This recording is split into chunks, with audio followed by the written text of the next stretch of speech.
오늘 말씀 제목 함께 따라해 보실까요? 은혜를 붙잡아야 삽니다. 은혜를 붙잡아야 삽니다. 보르네오 섬의 네펜시스와 북미 대륙의 시나세리아라는 식물에 대해 들어보신 적이 있습니까?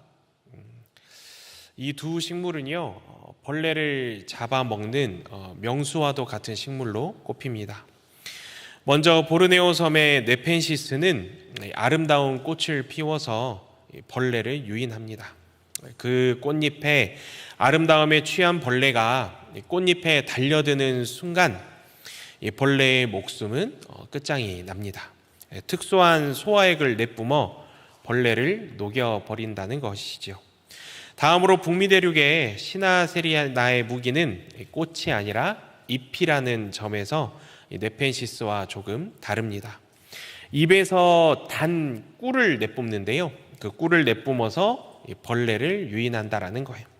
그 꿀의 유혹에 말려들면 이 벌레는 결국 목숨을 건지지 못하게 된다라는 것입니다.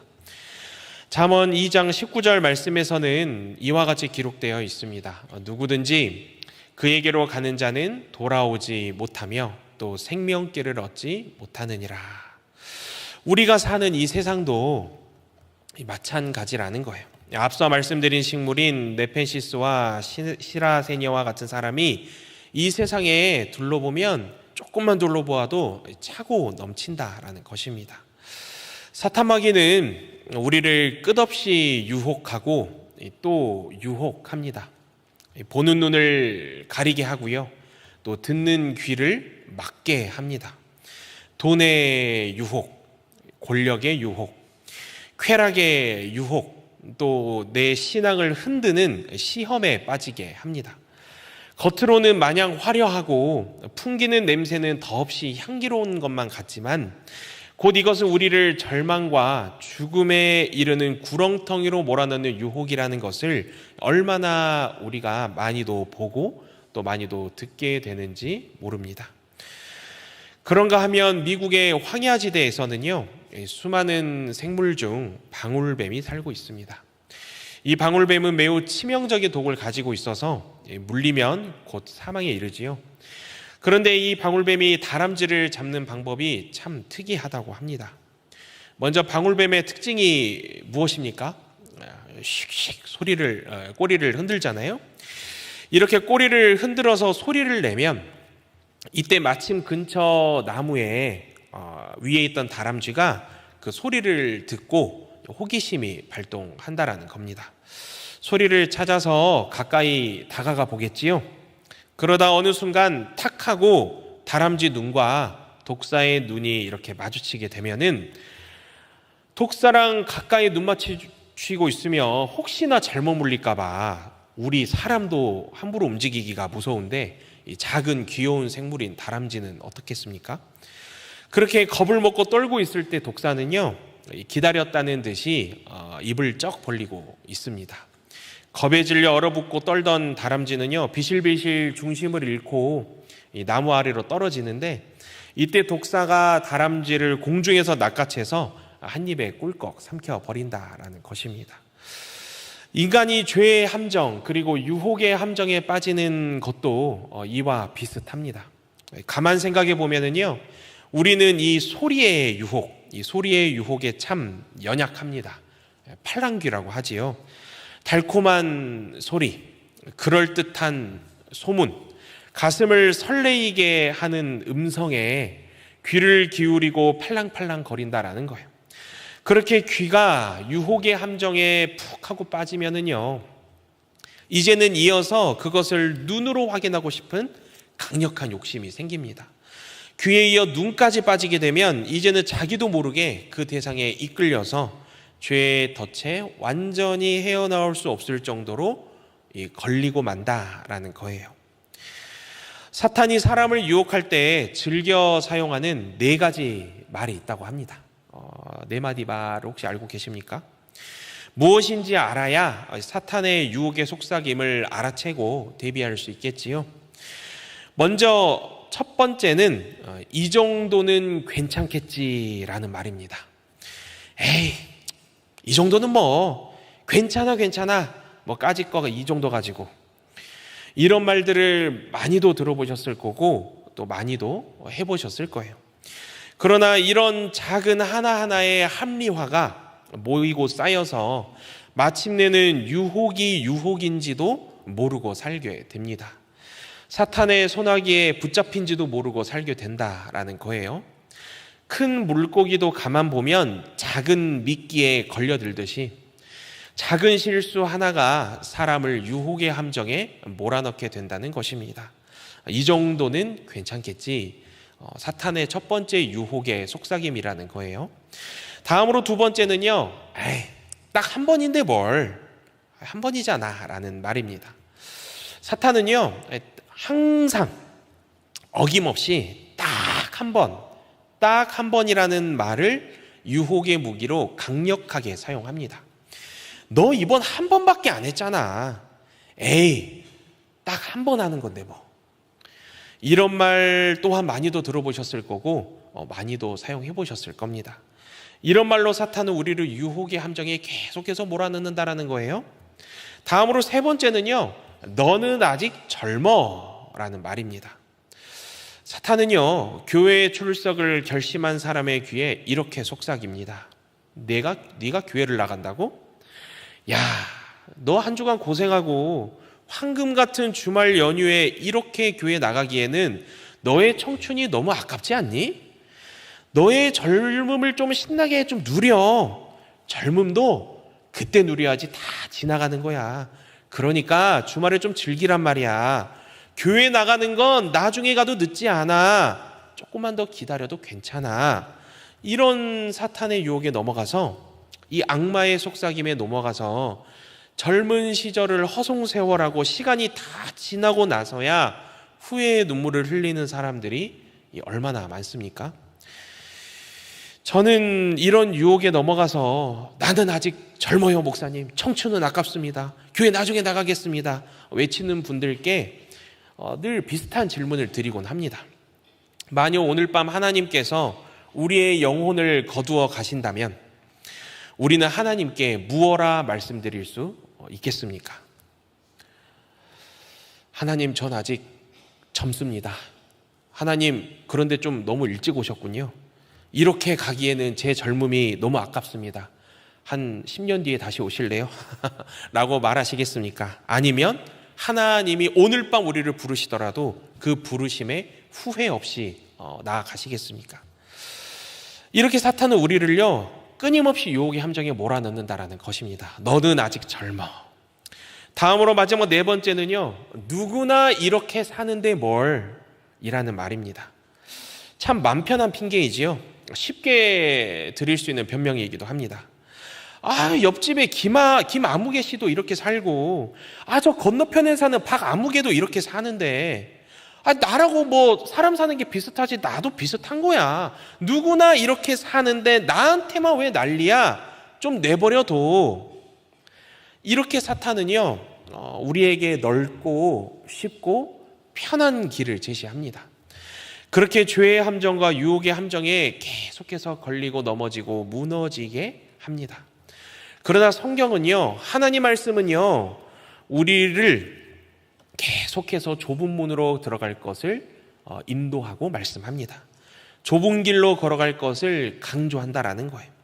좁은 문은요, 지혜롭게 구별하지 못한 채 유혹에 휩쓸려 살아가는 그 수많은 군중에 함께 편승하여 가지고 휩쓸리지 않는 삶을 뜻합니다. 하나님 앞에 바르게 살아야겠다, 정신 똑바로 삶을 살아야겠다 결단하며 나아갈 때에 우리는 사탄의 유혹의 속삭임을 알아채고 대비할 수 있다는 거예요. 하나님이 기뻐하시는 삶이 무엇인지를 분명히 바라볼 수 있고요, 자신의 인생의 시간을 죄와 유혹에 빠져 허송세월하지 않는 이 지혜가 생긴다는 것입니다. 사탄이 사람을 유혹할 때 즐겨 사용하는 네 가지 말, 혹시 벌써 까먹으셨습니까? 네, 함께 읽어볼까요? 시작. 이 정도는 괜찮겠지. 딱 한 번인데 뭘. 너는 아직 젊어. 누구나 이렇게 사는데 뭘. 꼭 기억하시기를 바랍니다. 저는 이 시간 성도님들께 권면드립니다. 이 네 가지 말을 꼭 유념하시고요. 그리고 이제는 유혹이 아닌 은혜를 붙잡아야 합니다.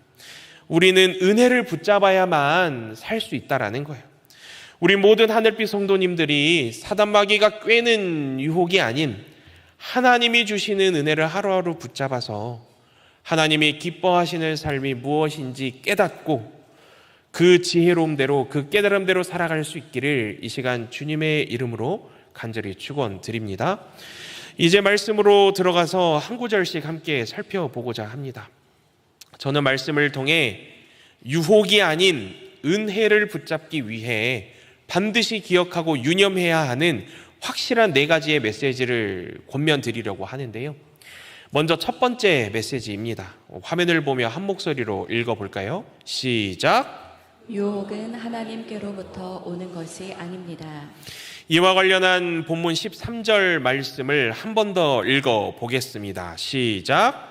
사람이 시험을 받을 때에 내가 하나님께 시험을 받는다 하지 말지니 하나님은 악에게 시험을 받지도 아니하시고 친히 아무도 시험하지 아니하시느니라. 아멘. 흔히 책임을 돌린다라고 하지요. 요즘 사회가 참 그런 것 같습니다.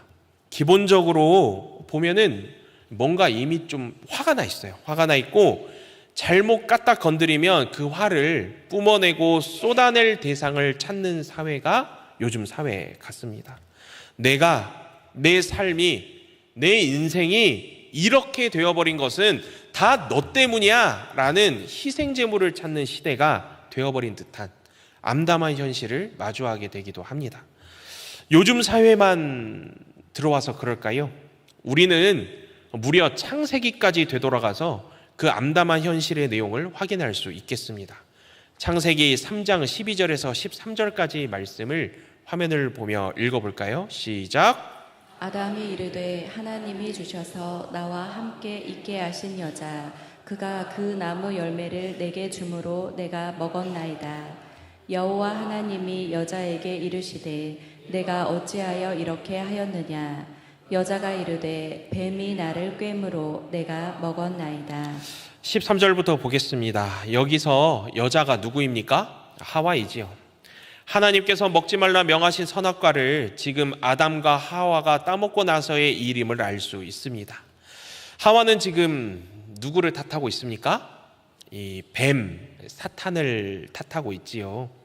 이제 앞선 12절 말씀을 보십시오. 아담은 지금 누구를 탓하고 있는 것처럼 보입니까? 하와, 그가 그 나무 열매를 내게 주므로 라고 아담이 말하는 것으로 보아 지금 아담은 하와를 탓하고 있는 것처럼 보입니다. 그러나 12절 말씀 상반절 부분을 다시 자세히 보십시오. 아담의 이르되 하나님이 주셔서 나와 함께 있게 하신 여자. 아담은 지금 하와를 넘어서요 하나님에게까지 이 모든 선악과 사과의 원인을 두고 있습니다. 이 여자를 하나님이 주신 거 아닙니까?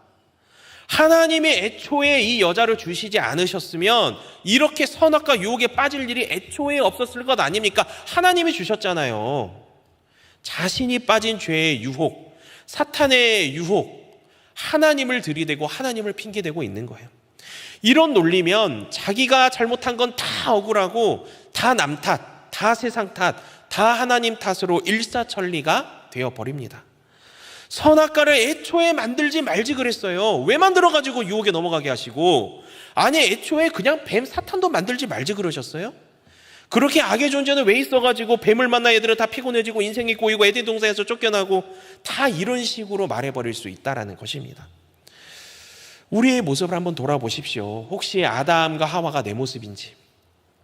시간이 흘러 야고보, 오늘 야고보서니까요. 야고보가 살아가던 당시 사회 동안 비슷했다고 합니다. 화를 뿜어내고요, 쏟아낼 대상을 찾고요, 너 때문이야 라는 희생 제물을 찾는 시대, 야고보가 살던 시대도 비슷했다라는 거예요.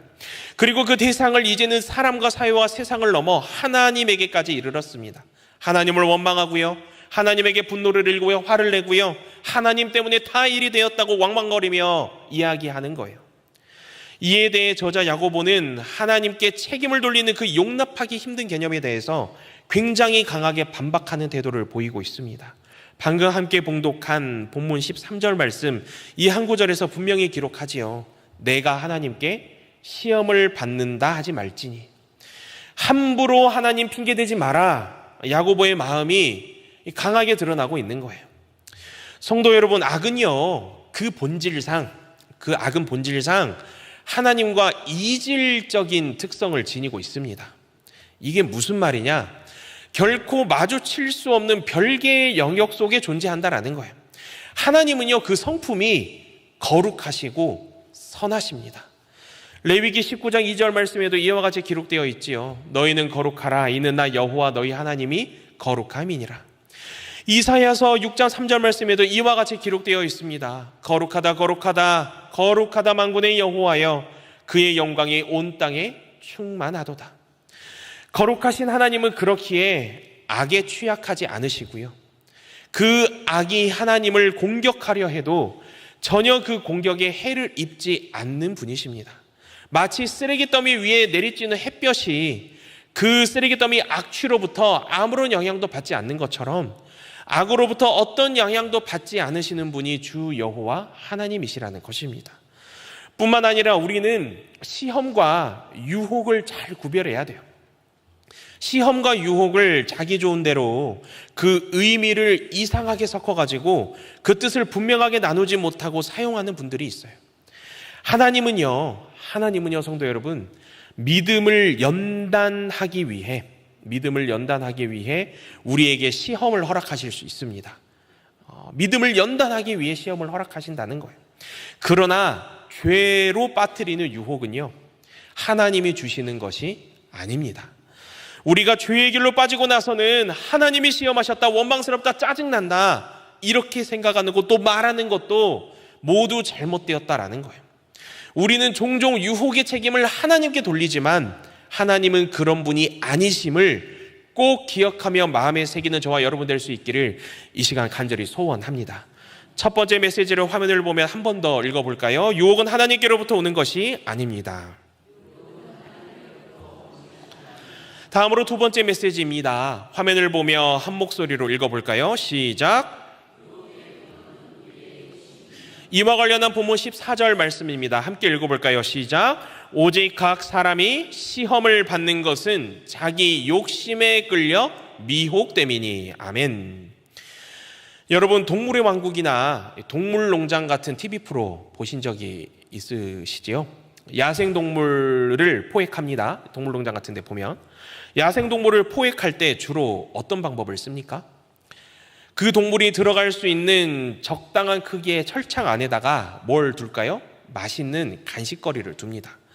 저는 볼 때마다 생각을 했던 게, 아니 동물들도 다 눈이 있고 사조경계를 저리 하는데 어찌 저리 스스로 철창 안으로 들어간다는 말인가 여러 생각을 했던 것 같아요. 결국에는 10중 8구는 그 야생동물 어떻게 됩니까? 다 그 철창에 포획이 되지요. 이유가 무엇입니까?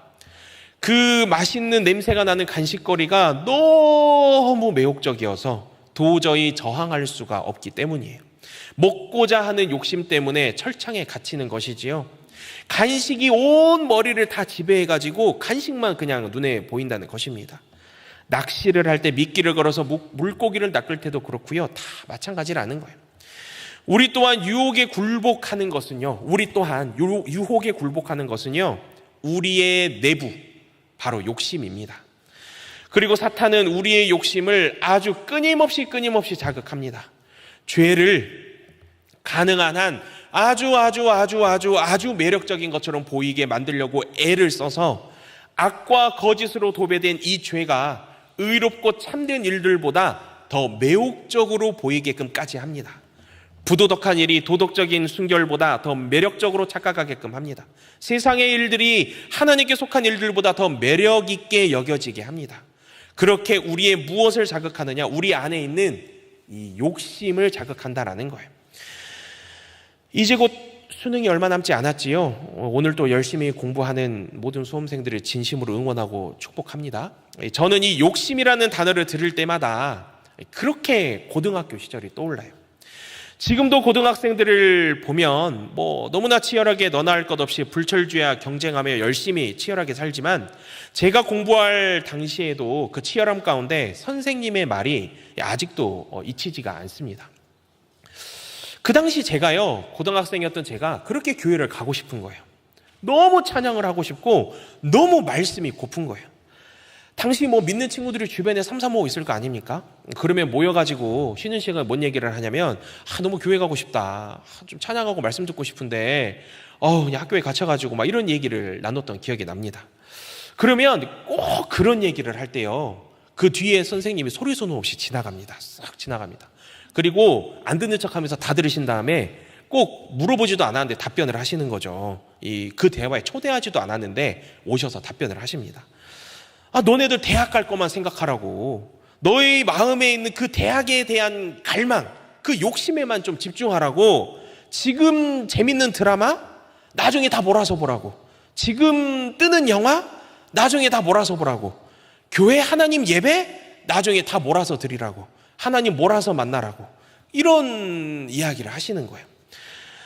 억울하죠. 짜증나죠. 그런데 어떻게 가스라이팅을 당합니다. 당하고, 그래 맞아, 대학 가야지, 나 성적 잘 내야지, 남들 좀 더 자고 공차고 심지어 종교활동을 하는 그 시간에도 영어 수학 한 문제라도 더 풀어야지, 이 욕심에만 다시 매이게 되어가지고 그렇게 막 아둥바둥했던 생각이 납니다. 물론 선생님의 말씀에도 끝까지 말씀에 굴하지 않고 공을 찾는 친구도 있었고요, 어떻게든 종교활동 가는 친구들도 있었습니다만, 그런데 그때 그렇게 자습실에만 매여서 공부했던 그 친구들이 엄청나게 좋은 유명한 대학에 갔을까요? 그렇지 않습니다. 이럴 거면 나가서, 지금 생각해보면 이럴 거면 나가서 공도 좀 차고 매점도 한 번 더 갈걸, 종교활동 할걸 하는 친구들이 지나고 나서 들어보니 많더라고요. 수십 년이 지난 지금 와서 돌이켜보면 선생님의 마음이 마냥 이해가 하나도 안 되는 것은 아니지만, 결국의 선택, 그래 그냥 영어 수학 문제 한 문제 더 풀어야겠다, 선택은 우리 마음의 욕심에 따라 하지 않았습니까? 누구에게 핑계를 댈 수 있겠어요? 학교를 탓하고 사회를 탓하고 세상을 탓하겠습니까? 아니면 이런 학교를 하나님 왜 나 보냈냐고, 이런 고등학교 1학년 처음부터 보내지 말지 하나님 탓하겠습니까? 바울은 한 사람의 그리스도인이자 사도로서 다음의 고백에서 우리 모든 신자들의 입장을 이와 같이 대변합니다. 로마서 7장 18절부터 25절까지 말씀인데요, 말씀을 화면을 보며 읽어볼까요? 시작. 내 속 곧 내 육신에 선한 것이 거하지 아니하는 줄을 아노니, 원함은 내게 있으나 선을 행하는 것은 없노라. 내가 원하는 바 선은 행하지 아니하고 도리어 원하지 아니하는 바 악을 행하는도다. 만일 내가 원하지 아니하는 그것을 하면 이를 행하는 자는 내가 아니요 내 속에 거하는 죄니라. 그러므로 내가 한 법을 깨달았노니 곧 선을 행하기 원하는 나에게 악이 함께 있는 것이로다. 내 속사람으로는 하나님의 법을 즐거워하되 내 지체 속에서 한 다른 법이 내 마음의 법과 싸워 내 지체 속에 있는 죄의 법으로 나를 사로잡는 것을 보는도다. 오호라, 나는 곤고한 사람이도다. 이 사망의 몸에서 누가 나를 건져내랴. 우리 주 예수 그리스도로 말미암아 하나님께 감사하리로다. 그런즉 내 자신이 마음으로는 하나님의 법을, 육신으로는 죄의 법을 섬기노라. 아멘. 바울도 고백하지요. 내 육신에 선한 것이 거하지 아니하는 줄을 안다. 도리어 원하지 아니하는 바 악을 행하는도다. 오호라, 나는 곤고한 사람이로다. 우리는 간접적으로라도 하나님께로부터 시험을 당하지 않지만, 자기 욕심에 끌려 미혹되는 일은 그 무엇보다 직접적인 방식으로 이루어집니다. 이 책임은요, 전적으로 우리에게 있고요, 곧 우리 자신의 구속받지 못한 육신 속에 있습니다. 유혹의 근원은요, 우리의 욕심에 있다라는 거예요. 욕심은 우리를 미혹에서 진리에서 멀어지게 함을 깨달아 마음에 새기는 저와 여러분 될 수 있기를 이 시간 간절히 소원합니다. 두 번째 메시지 화면을 보며 기억하기 위하여 한 번 더 읽어볼까요? 유혹의 근원은 우리의 욕심입니다.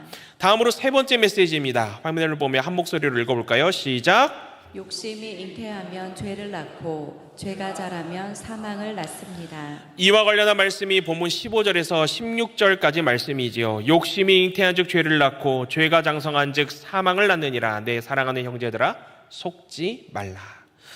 여기서 욕심은요, 한 아이를 잉태하고 출산하는 어머니로 묘사되고 있습니다. 그 아이는 바로 죄이며 그 죄의 궁극적인 운명은 사망으로 이어짐을 볼 수 있지요. 주님께서는 야고보서의 이 말씀의 기록을 통해서 죄는요, 그 죄가 그저 하나의 고립된 행위가 아니라는 점을 분명하게 밝혀주십니다. 사탄이 주는 유혹을 한순간의 문제라고 생각하는 분들이 많기 때문이에요. 뭐 이런 표현 자주 하지요. 한순간 빠졌다. 눈 깜짝할 새 나도 모르게 넘어갔다. 홀가닥 무너졌다. 그렇게 생각이 들 뿐, 유혹에는 분명한 과정이 있다라는 것입니다. 욕심, 잉태, 죄, 장성, 사망 말입니다. 죄는 과정들이 모인 구체적인 결과로서 나타나는 것임을 가리키는 것입니다. 우리는 이런 죄의 진행 과정을 잘 기억하기 위해서요, 저는 이 시간 알파벳 D로 시작하는 4개의 단어를 써서 안내해 드리고자 합니다. 사실 제가 이걸 어떻게 하면 우리 성도님들이 쉽게 좀 눈에 들어올 수 있을까 그래서 알파벳 D를 연구하다가 안 되겠다 그래서 앞자를 땄거든요. 어떻게 땄느냐, 갈기구불로 외웠는데요. 교회 나가시면서 바로 갈기갈기 다 잊어버리실 것 같아서 그냥 D로 외우실 분은 D로 외우시고 갈기갈기 외우실 분은 외우시고 그냥 여러 그냥 국제적으로 안내를 드려봅니다. 죄의 진행 과정 먼저 첫 번째 단계는요, 갈망, desire, 갈망입니다. 이는 욕심과 같은 뜻을 지닌 단어인데요. 이 갈망은 우리의 마음속 깊은 곳에서 조금씩 자라나면서 우리에게 없는 무언가를 얻고 싶다는 욕망으로 드러나게 됩니다. 뭐 예를 들어 볼까요? 아무 생각 없이 길가를 걷고 있어요. 정말 아무 생각 없이 걷고 있습니다. 그런데 옆에 마침 백화점이 나타나요. 백화점 1층 지나가면 뭐가 있습니까? 통유리창이 있잖아요, 이렇게. 그리고 전시된 시계와 가방이 보입니다. 멋있다 하고 이제 들여다보게 되죠. 이렇게 들여다보는 동안 우리는 그것을 순간 갖고 싶다는 충동에 사로잡힐 수 있습니다. 뭐 멋진 모델하우스도 마찬가지죠. 우리 차를 타고 운전하다가 지나가면서 또 뭐 뭘 짓나 보네, 나도 저런 집에 살고 싶다, 이런 열망을 느낄 수 있습니다. 자동차 판매점 앞을 우연히 걸으며 지나가다가 뭐 차들 다 통유리 전시돼 있잖아요. 전시된 멋진 차들을 보면서 어쩌면 이전에는 별로 생각한 적도 없었던 해당 자동차 모델을 구매하고 싶다는 욕구가 느닷없이 생겨날 수 있습니다. 우리가 보거나 듣는 무언가가 갑자기 우리의 주의를 사로잡고 이에 따라 그것을 행하거나 소유하고자 하는 그런 강렬한 갈망, 욕심이 생겨난다는 거예요. 죄의 진행 과정 두 번째 단계는요, 기만입니다. 우리가 막 소유하고자 하는 강렬한 갈망, 아까 말씀드린 갈망을 계속해서 막 묵상하고 생각하고 막 떠올리잖아요. 그러면 그것을 가져야 하는 이유를 계속 합리화해가지고 꾸며내기 시작합니다. 아주 본능적으로 꾸며내기 시작해요. 가지려는 갈망이 너무 크다 보니까 아무것도 이제 안 보이는 거죠. 눈에 뵈는 게 없는 겁니다. 예를 들어 강아지, 고양이 너무 키우고 싶어요. 저도 강아지를 키워봤고 고양이도 현재 2마리 키우고 있습니다만, 강아지, 고양이 너무 키우고 싶잖아요. 그러면 알러지? 눈에 안 들어옵니다. 몸이 좀 가려울 수 있지. 원래 가려웠어. 원래 씻어 좀. 털 때문에 그런 거 아니야. 가서 씻어. 눈이 시려워? 안약 뿌려. 가서 씻어. 괜찮아. 재채기 나와? 날씨가 환절기잖아. 춥다 더웠다 난리여서 재채기 하는 거지 절대 털 때문에 그런 거 아니야. 알러지는 없는 거야. 괜찮아. 이런 식으로 계속해서 본인을 합리화하고 본능과 욕심이 이성을 지배해버리는 거예요. 이게 완전히 자기를 기만하는 거죠. 죄의 진행 과정 세 번째 단계는 구상, 디자인입니다. 갈망하여 욕심에 빠져 기만의 단계를 지났으니 이제 실행하기 위한 전략이 되겠지요. 우리의 의지가 본격적으로 들어가고요. 만족을 얻기까지 자신의 욕심을 마음껏 추구하려는 구상이기에 이 구상의 단계에서 우리는 대부분의 죄책을 짊어지게 됩니다. 그리고 마지막 죄의 진행 과정 네 번째 단계는요, 불순종입니다. 불순종. 마지막 단계잖아요. 그 끝은, 이 마지막 단계는 반드시 하나님의 말씀에 대한 불순종, 하나님의 뜻에 대한 불순종의 결과를 필시적으로 초래합니다. 우리의 작은 갈망, 아무 생각 없이 지나갔던 그 갈망, 욕심에서 시작한 것이 결국에는 왕왕왕 죄를 낳게 되고 그 죄가 결국 하나님에 대한 불순종으로 결과가 나온다라는 것입니다. 불순종은 죄가 되고요. 죄의 삭은 무엇인가요? 사망입니다. 본문 15절의 말씀의 기록과 같이 욕심이 잉태하여 죄를 낳고 죄가 장성하여 사망한 즉 사망을 낳게 됨을 기억하는 꼭 저와 여러분 될 수 있기를 이 시간 간절히 소원합니다. 죄의 진행 과정 4가지를 한 번 더 되뇌어 볼까요? 갈기구불, 갈기 찢어서 잊지 마시고 갈망, 그리고 기만, 구상, 불순종, 이 4가지를 이렇게 머릿속에 갈기구불 담아두시기를 바랍니다. 다음으로 유혹이 아닌 은혜를 붙잡기 위한 마지막 4번째 메시지입니다. 화면을 보며 한 목소리로 읽어볼까요? 시작. 하나님은 좋은 은사와 완전한 선물을 주시는 분입니다. 이와 관련한 본문 17절 말씀을 한 번 더 읽어보겠습니다. 시작. 온갖 좋은 은사와 온전한 선물이 다 위로부터 빛들의 아버지께로부터 내려오나니 그는 변함도 없으시고 회전하는 그림자도 없으시니라. 아멘. 하나님께서 우리에게 주시는 것은요, 죄악된 일들이 아닙니다. 시험과 유혹 또한 아닙니다. 온갖 좋은 은사와 온전한 선물을 주시는 분이 바로 하나님이라는 거예요. 그 이유가 무엇일까요? 하나님은 완전하시고요. 또 하나님은요, 아무 흠도 없으십니다. 거룩하고 선하신 분이 하나님이라는 거예요. 그렇게 하나님께서 행하시는 일들과 베푸시는 은사들은 오직 그분의 온전한 거룩함과 진리만을 드러낸다는 것입니다. 하나님의 성품이 그 좋은 은사, 온전한 선물에 온전히 반영이 된다라는 거예요. 17절 말씀 중반부에 빛들의 아버지라고 나오지요. 빛들의 아버지가 무엇입니까? 이것은 창조주 하나님, 영원히 변치 않으시는 분을 의미합니다. 하나님의 성품과 능력, 그분의 지혜와 사랑은 영원히 변치 않는다라는 것입니다. 그렇게 하나님께서 우리에게 부어주시는 선물은요, 언제나 우리를 살리는 선물이 되고요, 우리를 날로 온전하게 만드는 은사이자 선물이 됩니다. 유혹은 다시 말씀드립니다. 유혹은 내 욕심에서 오지만 은혜는 하나님께로부터 옵니다. 이 사실을 믿으십니까? 우리가 붙잡아야 할 것은 욕심의 달콤함이 아니라 하나님이 주시는 선물인 것입니다. 우리 성도님들 앞뒤좌우로 한 번 더 축복해 봅시다. 이렇게 축복해 볼까요? 하나님이 주시는 선물을 받아 누립시다. 네, 끝까지 정면만 보고 하시는 분들이 있는데, 네, 정면만 보고 하지 마시고 한 번 더 이렇게 축복해 볼까요? 유혹이 아닌 은혜를 붙잡고 삽시다. 네, 그렇습니다. 사랑하는 성도 여러분, 이제 말씀을 마치려고 합니다. 유혹이 아닌 은혜를 붙잡기 위한 4가지 메시지 말씀드렸습니다. 첫 번째가 뭐였죠? 유혹은 하나님께로부터 오는 것이 아닙니다. 두 번째 뭐라고요? 유혹의 근원은 우리의 욕심입니다. 세 번째 뭐라고요? 욕심이 잉태하면 죄를 낳고 죄가 장성하면 사망을 낳습니다. 네 번째 뭐라고요? 하나님은 좋은 은사와 완전한 선물을 주시는 분입니다. 유혹은 하나님이 주시는 것이 아니기에 내 인생에 시험이 찾아올 때에 하나님을 원망하지 말고 내 안에 욕심을 돌아보아야 합니다. 그리고 그 욕심을 인정해야 합니다. 욕심이 죄를 낳음을 발견해야 합니다. 그리고 작은 죄의 씨앗을 작다고 여겨 방치하지 말고 초기에 끊어내야 합니다.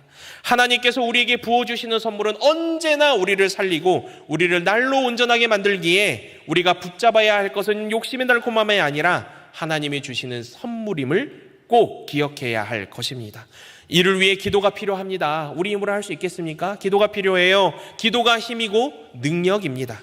사탄 마귀는 오늘 또 우는 사자와 같이 입을 벌리고 우리를 잡아먹으려 하기에 계속해서 우리의 욕심을 건드리며 엉뚱한 것을 매력적으로 보이게 하려고 하기에 욕심을 버리고 은혜를 붙잡을 수 있도록, 유혹에서 은혜를 바라볼 수 있도록 하루하루 이를 위해 기도하십시오. 선한 길로 인도하시는 주님께서 우리의 기도를 들으시고 응답하여 주실 줄로 믿습니다. 하나님의 은혜를 붙잡고 살아가는 저와 여러분 될 수 있기를 이 시간 주님의 이름으로 간절히 축원드립니다.